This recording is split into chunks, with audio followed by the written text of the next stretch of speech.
بسم الله الرحمن الرحيم والمرسلات عرفا فالعاصفات عصفا والناشرات نشرا فالفارقات فرقا فالملقيات ذكرا عذرا أو نذرا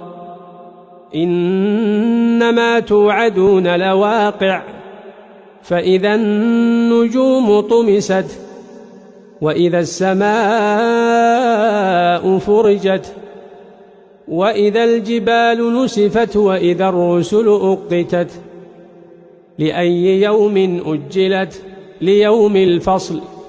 وما أدراك ما يوم الفصل ويل يومئذ للمكذبين ألم نهلك الأولين ثم نتبعهم الآخرين كذلك نفعل بالمجرمين ويل يومئذ للمكذبين ألم نخلقكم من ماء مهين فجعلناه في قرار مكين إلى قدر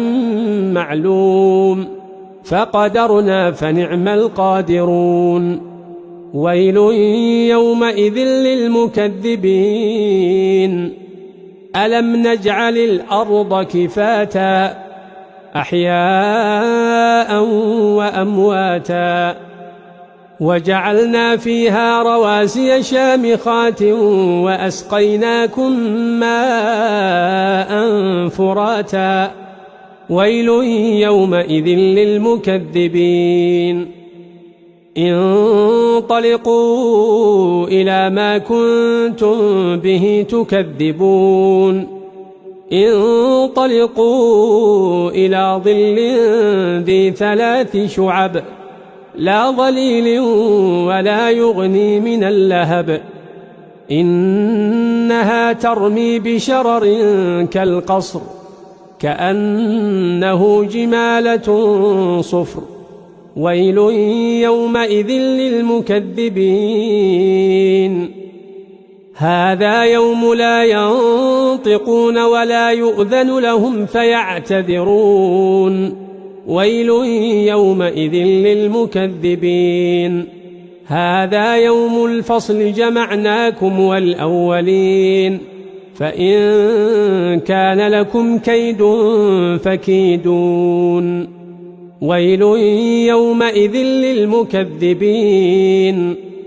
إن المتقين في ظلال وعيون وفواكه مما يشتهون كلوا واشربوا هنيئا بما كنتم تعملون إنا كذلك نجزي المحسنين ويل يومئذ للمكذبين كلوا وتمتعوا قليلا إنكم مجرمون ويل يومئذ للمكذبين وإذا قيل لهم اركعوا لا يركعون ويل يومئذ للمكذبين فبأي حديث بعده يؤمنون